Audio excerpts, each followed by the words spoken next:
चलिए बच्चों, तो हम लोग आगे पढ़ा जाए। कल हम लोग पढ़े थे, वैद्युत क्षेत्र की तीव्रता पढ़ लिए थे और वैद्युत बल रेखाएं पढ़ लिए थे। ठीक है, इतना तो पढ़ चुके थे हम लोग। आगे हमको देखना है कि जो टॉपिक हमारा है, बिंदु आवेश के कारण वैद्युत क्षेत्र की तीव्रता। किसके कारण? बिंदु आवेश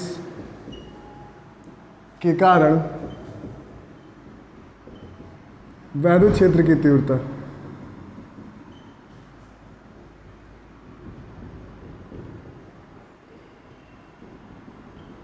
बिंदु आवेश के कारण वैद्युत क्षेत्र की तीव्रता। ठीक ना? ठीक है, बैकग्राउंड म्यूजिक बंद कर दीजिए सर जी।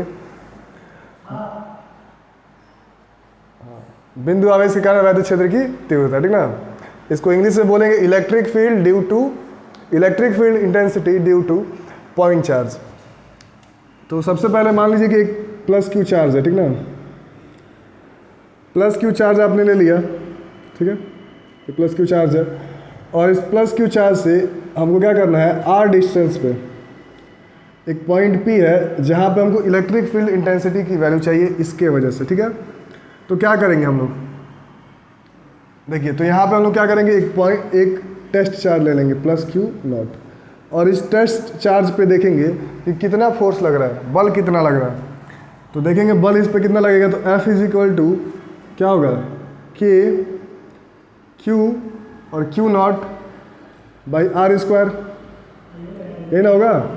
और हम लोग तीव्रता का फॉर्मूला जानते हैं, चूंकि E is equal to F by क्या होता है, क्यू नॉट, इसलिए E इज इक्वल टू क्या हो जाएगा, F के जगह पे ये वैल्यू रख देंगे, k q naught by r square और अपान में क्यू नॉट।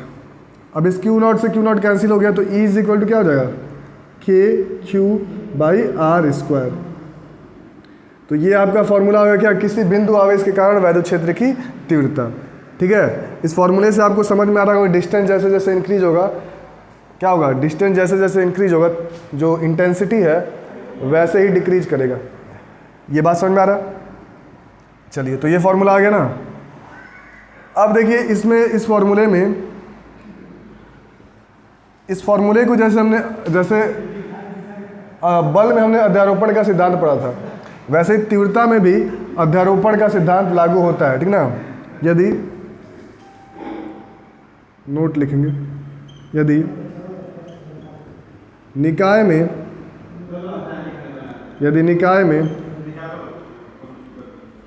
एक से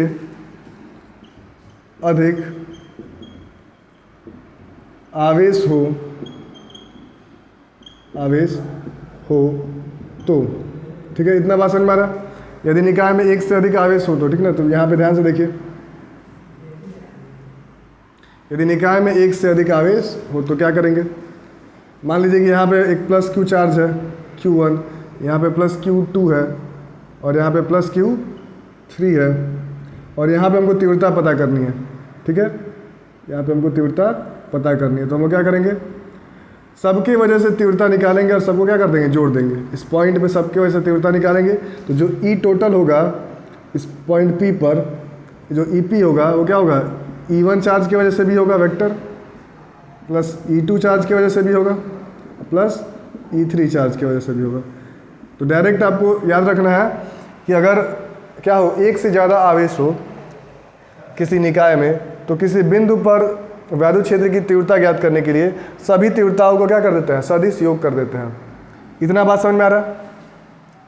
तो इस पे आधारित एक क्वेश्चन हम लोग करते हैं, एक दो क्वेश्चन करते हैं। ये बात समझ में आ गया ना? मिटाते हैं इसको।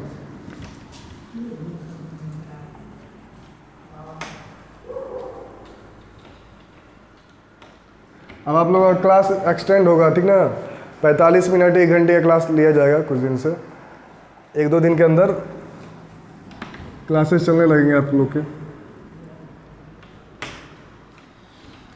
अब हमारा टॉपिक, इस टॉपिक पे 1-2 क्वेश्चन करते हैं, ठीक ना। चलिए देखिए,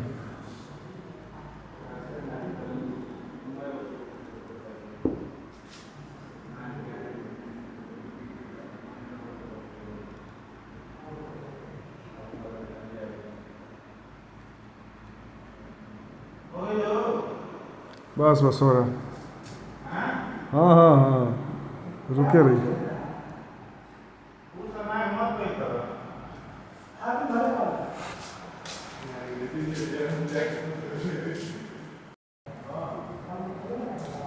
चलिए तो देखिए क्वेश्चन ये देखते हैं हम लोग।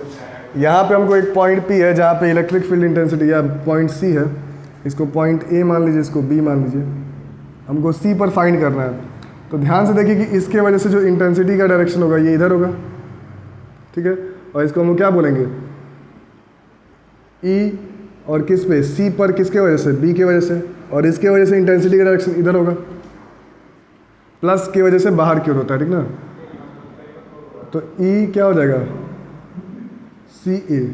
दोनों के बीच का एंगल कितना है, 60 डिग्री, क्योंकि ये तीनों एंगल बराबर है, तीनों साइड बराबर है। तो हम लोग क्या निकालेंगे, रिजल्टेंट निकालेंगे। E net is equal to क्या होगा, ई सी ए का स्क्वायर प्लस ई सी बी का स्क्वायर प्लस 2 ई सी ए ई सी बी, ठीक ना। अब इसका वैल्यू रखेंगे तो क्या आएगा, देखिए इसका वैल्यू रखेंगे तो के क्यू बाई ए स्क्वायर, ठीक ना, प्लस के क्यू बाई ए स्क्वायर, ठीक ना। यहाँ से इसके वजह से यहाँ पे और इसके वजह से यहाँ पे, प्लस 2 के Q by A square into के क्यू बाई ए स्क्वायर। और cos 60 का वैल्यू रख देंगे, cos 60 का वैल्यू 1/2, ठीक है। 2 से 2 कैंसिल हो गया, तो क्या हो जाएगा, अंडर रूट 4 के Q by A square, sorry इसका भी स्क्वायर हो जाएगा ना, इसका भी स्क्वायर हो जाएगा। तो कितना हो जाएगा, 3 के क्यू का स्क्वायर, ठीक ना। तो इसको बाहर कर देंगे हम लोग, तो क्या हो जाएगा, रूट में 3 के क्यू बाई ए स्क्वायर। ये क्या हो जाएगा, एफ ई नेट। ये बात समझ में आ रहा है। तो आप लोग कुछ क्वेश्चन करेंगे, क्वेश्चन नंबर 2। ये क्वेश्चन करेंगे, ठीक ना। यहाँ पे प्लस क्यू है, यहाँ पे 2 क्यू है और यहाँ पे 3 क्यू है। इन सब के वजह से यहाँ पे हमको क्या करना है, ये ए, ये बी, ये सी और ये डी, इन सब के वजह से यहाँ पे इलेक्ट्रिक फील्ड इंटेंसिटी फाइंड करना है पॉइंट बी पर, ठीक है।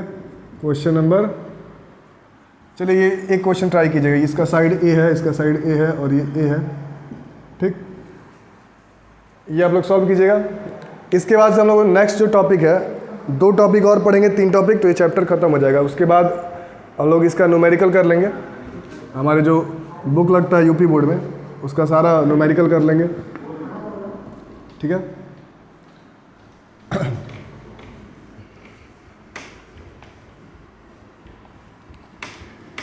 और इसके बाद सीबीएसई बोर्ड का भी क्लास शुरू होगा, लेकिन अभी वो उसमें टाइम है, ठीक ना।